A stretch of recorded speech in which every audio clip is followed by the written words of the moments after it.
Hoje nos perguntamos: como era viver no passado? Uma história de um lugar de encontro de reis e deuses, antes que as tribos fossem contadas.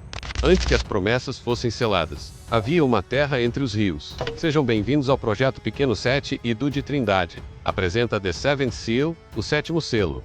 O livro que mudou o mundo. Um caminho de pó e de destino. Seu nome era Padã Arã.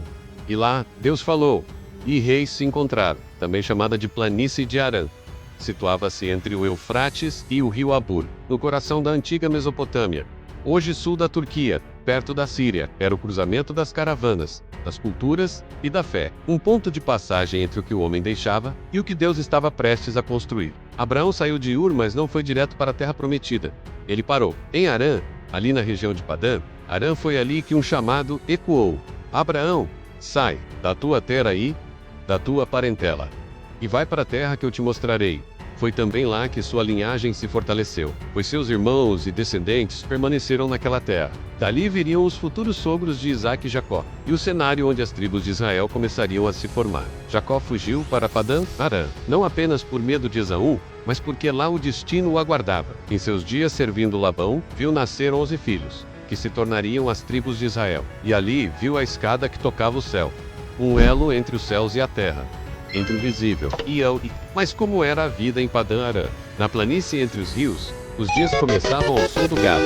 As mulheres iam aos poços buscar água que simplesmente, nas primeiras horas da manhã, costumava ser lugar de encontros, promessas e futuros casamentos. Se informavam de notícia dos vizinhos próximos e causos do cotidiano. Os homens cuidavam dos rebanhos, negociavam em caravanas e temiam os deuses que dominavam os céus. Arã, cidade central de Padã Arã, era próspera e religiosa. Ali, o povo adorava-se o deus lunar Sim, o mesmo adorado em Ur. Mas o Deus de Abraão era outro. Tabletes de Nuzi falam de costumes idênticos aos de Gênesis, heranças por adoção, ídolos domésticos e contratos de casamento. Era um tempo de transição, de homens que abandonavam os ídolos e se lançavam rumo ao desconhecido. Mas antes de Jacó, antes de Labão e Raquel, um outro homem apareceu, misterioso, eterno, sem genealogia. Quando Abraão voltava de Padã Arã, após vencer reis e resgatar Ló, foi recebido por Melquisedeque, rei de Salém, sacerdote do Deus Altíssimo. Ele ofereceu pão e vinho, e abençoou aquele que carregava a promessa. No contraste entre o culto a Sim e o altar erguido por Abraão no meio do nada. Sérgio Melquisedeque, como uma aparição, sem pai e sem mãe, sem começo de dias e sem fim de existência. Ele vem ao encontro daquele que ousou crer, e lhe oferece pão e vinho.